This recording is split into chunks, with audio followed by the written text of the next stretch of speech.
Hello friends, उम्मीद करता हूँ कि आप सब लोग एकदम ही मस्त होंगे। और देखो क्या होता है कि जब आग लगती है और तब जाके आप कुआं खोदने बैठते हो तो आपसे बड़ा बेवकूफ़ कोई नहीं होगा। क्यों? क्योंकि अगर आपको पता है कि फ्यूचर में कोई प्रॉब्लम आने ही वाली है तो उससे कैसे निपटना है उसकी तैयारी आपको बहुत पहले स्टार्ट कर देनी चाहिए।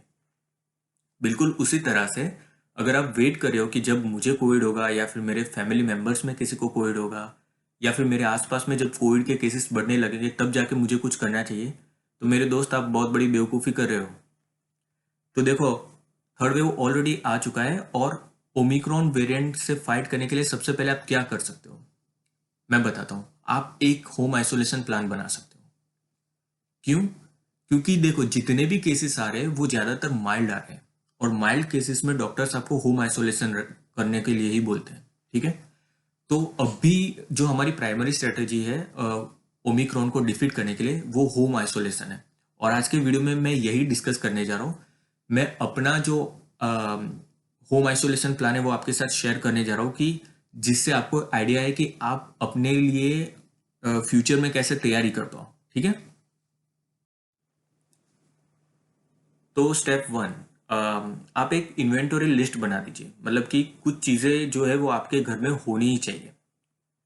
जैसे मास्क, सैनिटाइजर, ग्लव्स बहुत ही ऑब्वियस है, चाहिए होगा ही ये तो। थर्मोमीटर, क्योंकि आपको फीवर चेक करने के लिए चाहिए होगा। बहुत ही इंपॉर्टेंट है पल्स ऑक्सीमीटर। ये एक छोटा सा यूनिट आता है जिसको आप अपने फिंगर में डालकर चेक कर सकते हो कि अभी आपका ऑक्सीजन सेचुरेशन कितना है और आपका पल्स कितना है, मतलब कि हार्ट रेट कितना है। ठीक है? मेडिसिन में ज़्यादा कुछ नहीं चाहिए। पैरासीटामोल बहुत ही प्राइमरी है, चाहिए ही चाहिए। कफ सिरप आप कोई भी अपना फेवरेट जो भी यूज़ कर सकते हो, अब तक यूज़ किया ही होगा। लोजेंजिस, मतलब कि स्ट्रेप्सिल्स, जो जैसे, या फिर विक्स के जो कफ ड्रॉप्स आते हैं जो गले की खराश के लिए यूज़ होते हैं। ठीक है? हाँ, ये बहुत ही इंपॉर्टेंट है कि आप एक सिंगल यूज़ यूटेंसिल्स ला के रख दें। जैसे सिंगल यूज़ प्लेट्स आती है, स्पून्स आती है, वाटर बॉटल्स आती है। क्योंकि क्या होगा कि अगर कोई होम आइसोलेशन में आपने अपने घर के बर्तन यूज़ नहीं करने, क्योंकि कोई उसको धोएगा फिर इन्फेक्शन होने के चांसेस घर में ही बढ़ जाएंगे। इससे बेटर है कि यूज़ करो और थ्रो कर दो। लार्ज गार्बेज बैग्स, क्यों? क्योंकि आपने जो भी चीज़ें यूज़ की, जो भी बंदा या बंदी जो होम आइसोलेशन में, मास्क है, सिंगल यूज़ कंटेनर्स है, राइट, वो सब कुछ वो बड़े गार्बेज बैग में डाल दो और उसको अच्छे से लॉक कर दो और उसको 3 दिन तक ऐसे ही पड़े रहने दो। क्यों? क्योंकि ऐसा माना जाता है कि कोई भी सरफेस पे जो वायरस है 3 दिन से ज़्यादा एक्टिव नहीं रहता है।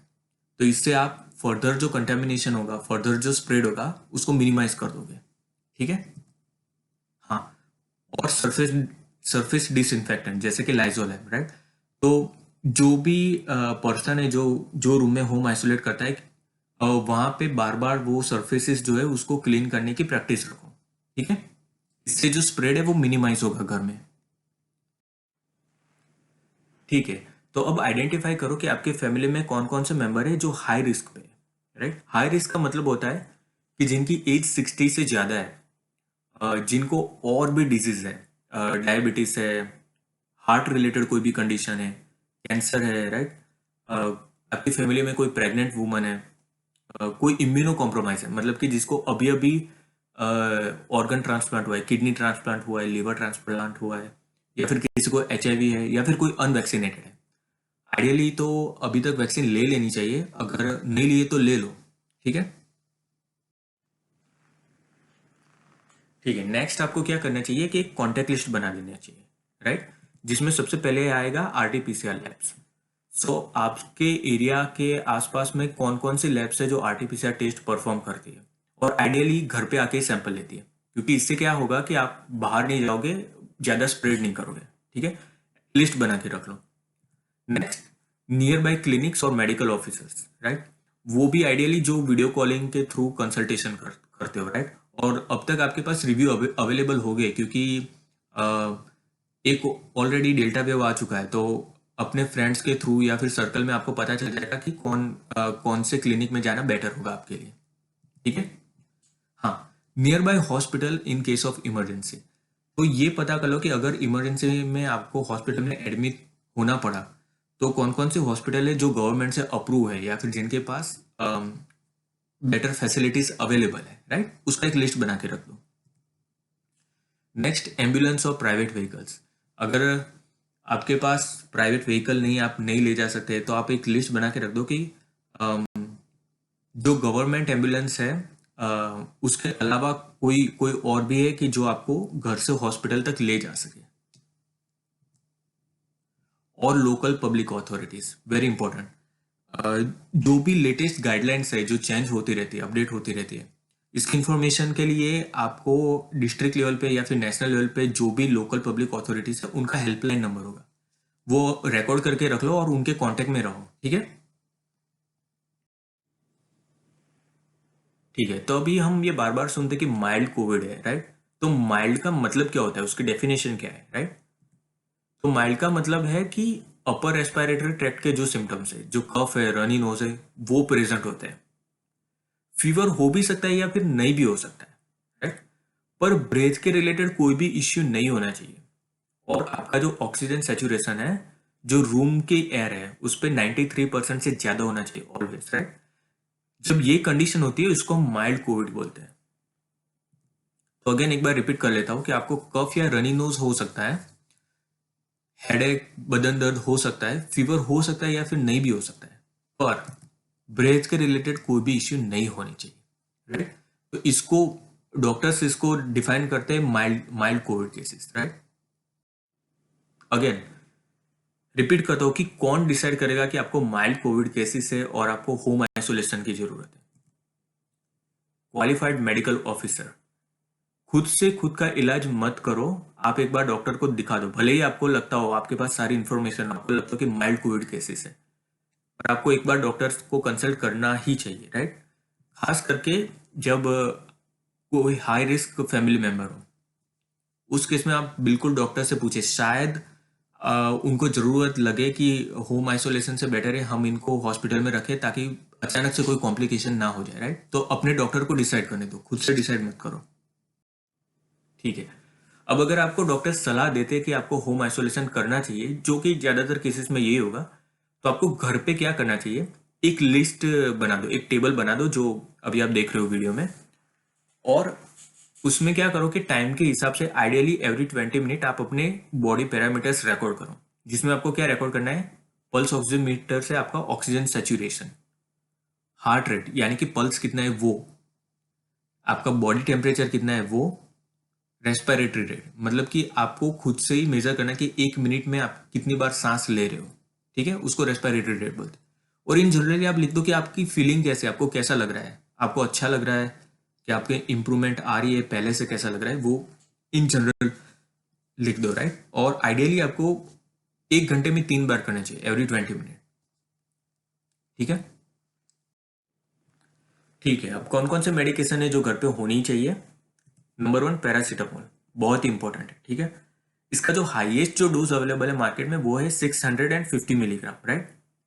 पर आपको जरूरी नहीं है कि हाईएस्ट डोज से ही स्टार्ट करें, आपको पता होगा आपकी प्रीवियस एक्सपीरियंस से कि आपके लिए क्या सही है। जैसे मुझे पता है, मेरे एक्सपीरियंस है कि मेरे लिए personally 500 milligram more than enough है, मुझे बहुत अच्छी इफेक्ट आती है उससे, तो मैं उससे ऊपर नहीं जाता हूँ, ठीक है। अगर जरूरत पड़ी तो ही जाए, वरना कम डोज से भी अगर काम चलता है तो वो सही रहेगा, ठीक है। अगर कब ले, जब फीवर हो या फिर बॉडी पेन हो या हेडेक हो, तो ही पैरासीटामोल आप ले सकते हैं। अब ऐसा नहीं है कि आपको होम आइसोलेशन के लिए बोल दिया किसी ने, डॉक्टर ने, तो आप लेना स्टार्ट ही कर दो, जरूरत पड़े तो ही लो, नहीं तो मत लो, ठीक है। दिन में कितनी बार लेना है, मैक्सिमम 4 टाइम्स, वो भी डिवाइडेड डोज में, मतलब हर 6 या 7 घंटे में एक टेबलेट लोगे तो चलेगा, ठीक है। और एक इंपॉर्टेंट बात है पैरासीटामोल के रिलेटेड, कि इससे ना लिवर डैमेज हो सकता है, खास करके जब आप जरूरत से ज्यादा ले रहे हो या फिर आपको ऑलरेडी ही लिवर रिलेटेड कोई इश्यू है। तो इस केस में आपको क्या करना चाहिए कि डॉक्टर को बताओ कि आपको ऑलरेडी लिवर रिलेटेड कोई प्रॉब्लम है और आपको पता है कि पैरासीटामोल से और डैमेज हो सकता है। तो उस केस में वो आपके डॉक्टर आपको सजेस्ट करेंगे कि क्या अल्टरनेटिव यूज करें, ठीक है। नेक्स्ट, कोई भी अच्छे ब्रांड का कफ सिरप ला दो या फिर जो भी कफ सप्रेसेंट आपके लिए काम करता हो। पहले भी कफ तो होते होगा, बहुत कॉमन है, आपको पता होगा कि आपके लिए क्या सही होगा, वो ला के रख दो, ठीक है। लॉजेंजेस, कफ ड्रॉप्स, मतलब कि जो स्ट्रेप्सिल्स आती है या फिर विक्स जो आती है, वो क्या होता है कि गले में खराश के लिए बहुत सही रहती है, राइट? तो वो ला के रख दो थोड़ी।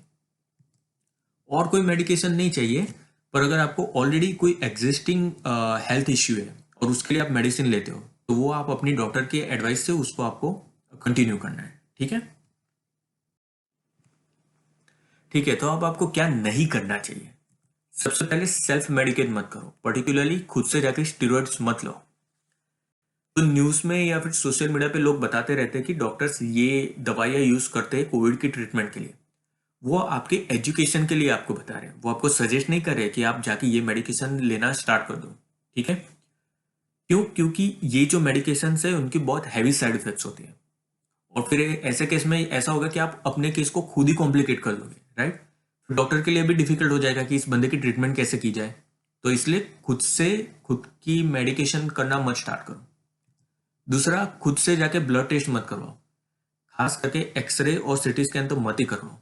ये जो दोनों टेक्निक है, एक्सरे और सिटी स्कैन, उसमें क्या होता है कि एक टाइप का रेडिएशन यूज होता है इमेजिंग के लिए, और आप जानते हैं कि कोई भी टाइप का रेडिएशन बॉडी के लिए अच्छा नहीं होता है।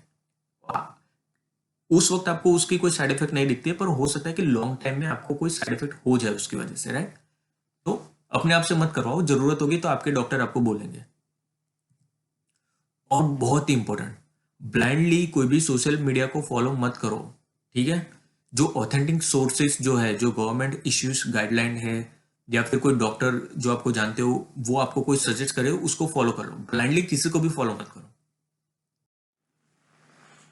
ठीक है दोस्तों, तो अब ज्यादातर केसेस में क्या होगा कि अपने आप से ही रिकवरी आ जाएगी, ठीक है? पर कुछ पेशेंट में, खास करके जिनको रिस्क ज्यादा है, उनकी तबीयत हो सकता है कि और बिगड़ने लगे और फिर उनको हॉस्पिटलाइज करना पड़े, राइट? तो कब तय करें कि अब हॉस्पिटल में ले जाना है? कौन कौन से सिम्टम्स है या फिर जो मार्कर्स है जिनका आपको ध्यान रखना चाहिए, जिससे आपको पता चले कि अब घर पे नहीं रहना है, हॉस्पिटल में जाना है? सबसे पहला, फीवर, राइट? अगर किसी को 3 दिन से ज्यादा बुखार रहता है, कंटिन्यूस 100 डिग्री फ़ारेनहाइट से ज्यादा, तो तुरंत ही डॉक्टर को कांटेक्ट करें और हॉस्पिटलाइज करने की तैयारी करें, ठीक है? दूसरा, ये बहुत ही क्रिटिकल है, अगर आपका ऑक्सीजन सेचुरेशन 93% से कम होने लगता है, राइट? पर्टिकुलरली जो लास्ट 3 रीडिंग्स है आपकी 1 घंटे में, वो 93 से कम है, तो जरा भी वेट मत करो, सीधा ही हॉस्पिटल में ले जाओ, ठीक है? इसका मतलब है कि आपके लंग्स सब अच्छे से डैमेज हो गए और वो प्रॉपर फंक्शन नहीं कर पा रहे। तीसरा, रेस्पिरेटरी रेट, मतलब कि 1 मिनट में आप जो सांस ले रहे हैं, वो काउंट अगर 24 मिनट से ज्यादा हो जाए, तो उस केस में भी आपको डॉक्टर को तुरंत कांटेक्ट करके हॉस्पिटलाइज करने की तैयारी करनी चाहिए। चौथा, सांस लेने में तकलीफ पड़ रही हो, या फिर चेस्ट में पेन हो रहा हो, या फिर मेंटली कंफ्यूजन हो रही हो, या फिर बहुत ही सीवियर बॉडी पेन हो रहा है, राइट? इस कंडीशन में आपको तुरंत ही डॉक्टर को कांटेक्ट करके हॉस्पिटलाइज करने की तैयारी करनी चाहिए। मोस्ट इंपॉर्टेंटली जो क्रिटिकल है वो मैंने बताया, ऑक्सीजन सैचुरेशन, अगर वो 93% से कम होता है, वेट मत करो, तुरंत ही हॉस्पिटलाइज करो। ठीक है, तो अब बहुत ही इंपॉर्टेंट क्वेश्चन, होम आइसोलेशन को एंड कब करना है, ठीक है? अगर सही में बताऊं तो ये बहुत ही सब्जेक्टिव है, क्योंकि ये डिपेंड करता है आपकी जो लोकल गाइडलाइन है, आपकी जो लोकल डिस्ट्रिक्ट लेवल पे या फिर नेशनल लेवल पे, स्टेट लेवल पे जो भी गाइडलाइन है, आपको उसको फॉलो करना है। और ये एकदम फटाफट ही चेंज होते रहते हैं, अपडेट होते रहते हैं, तो आपको प्राइमरीली उसको ही फॉलो करना है, ठीक है? बट जो रिसेंट जो गाइडलाइन है, जो एट लेटेस्ट जब मैंने ये चेक किया था, वो ये थी कि आपको मिनिमम 7 दिन हुए हो टेस्ट पॉजिटिव आने के बाद, सिम्टम आने के बाद नहीं, जब आपका आरटीपीसीआर टेस्ट पॉजिटिव आता है उसके बाद 7 दिन हो गए हो, ठीक है? पहला ये। दूसरा, आपको 3 दिन तक, पिछले 3 दिन से कोई भी फीवर नहीं आ रहा है, और वो भी विदाउट एनी पैरासीटामोल, राइट? ऐसा नहीं कि पैरासीटामोल ले रहे हो, बोल रहे हो कि कोई बुखार नहीं है, नहीं, ये नहीं चलेगा। और लास्ट, आपके सिम्टम्स इंप्रूव हो रहे हो, तो ये 3 कंडीशन अगर आपकी फुलफिल हो रही हो, तो उस केस में आप होम आइसोलेशन को एंड कर सकते हैं, राइट? बट अगेन, जैसे मैंने बताया कि आप ऑलवेज चेक करते रहे कि आपकी लोकल गाइडलाइंस क्या है, वो कभी भी चेंज हो सकती है, राइट? ठीक है, तो अब आपको कोविड से रिकवरी आ चुकी है, राइट? आपने अपना होम आइसोलेशन भी कंप्लीट कर लिया है, तो नेक्स्ट क्या करें? नेक्स्ट, आपको अब भी जो कोविड के स्टैंडर्ड प्रिकॉशंस है वो लेने हैं। मास्क लगाना है, हाथ को बार बार टच नहीं करना है कहीं पे, हाथ को सैनिटाइज करते रहना है। और ये क्यों जरूरी है? क्योंकि भले ही आपको रिकवरी आ चुकी है, पर देर इज अ चांसेस कि आप किसी और को ये स्प्रेड कर सकते हो, राइट? तो ये हमारी रिस्पॉन्सिबिलिटी है कि हम इसका स्प्रेड लिमिट में रखें, कम से कम ये स्प्रेड हो, ये हमारी जिम्मेदारी बनती है। तो इसलिए आपको अभी भी स्टैंडर्ड कोविड गाइडलाइन को फॉलो करना चाहिए, राइट?